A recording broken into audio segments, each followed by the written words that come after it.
Hello বন্ধুরা, সকলকে মমতা ফার্মিংয়ে স্বাগত। সকলে কেমন আছেন? আশা করি সকলে ভালো আছেন।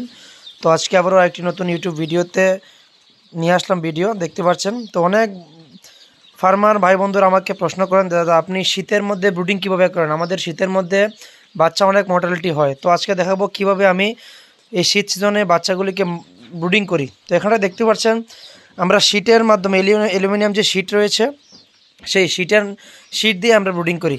এভাবে আমরা ঘুরিয়ে দিই উপরে যে জায়গাটা হিট পর্যাপ্ত পরিমাণে পাওয়ার জন্য। তো আপনারা শীতের সময় রাত্রিবেলা বা দিনের বেলা ওয়েদার বুঝে অবশ্যই উপর জায়গাটা ঢেকে দেবেন, যাতে করে বাচ্চাগুলি পর্যাপ্ত পরিমাণে হিট পায় এবং সুস্থ সবলভাবে থাকে। দেখতে পাচ্ছেন এখানটায় আমরা ঢেকে দেওয়ার পর বাচ্চাগুলো কত সুন্দরভাবে দৌড়াদৌড়ি করছে এবং খাবার জল দিয়ে দিচ্ছি, সেটি খাচ্ছে।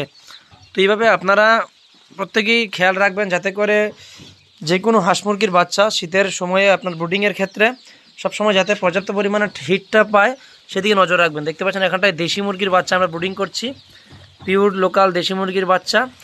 আর এখানটায় রয়েছে আমাদের সোনালী মুরগির বাচ্চা, এখানটায় 350 পিস সোনালী মুরগির বাচ্চা আমরা ব্রুডিং করছি।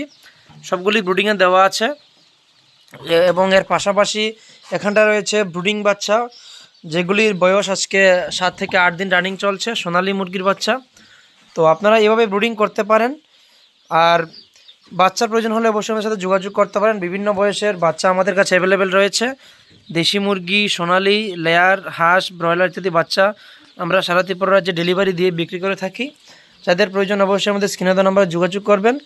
আর ফার্মিংয়ে নতুন হলে অবশ্যই আমাদের কাছ থেকে সমস্ত রকমের গাইডেন্স আপনারা পেয়ে যাবেন। তো যাদের প্রয়োজন যোগাযোগ করবেন স্ক্রিনে দেওয়া নাম্বারে। আর এছাড়াও আমাদের ফার্মে এসে ভিজিট করতে পারেন। আমাদের ফার্মের ঠিকানা কমলপুর হালহালি। আর গুগল ম্যাপসে গিয়ে মমতা ফার্মিং লিখে সার্চ করলে অনায়াসে আমাদের লোকেশনটা পেয়ে যাবেন।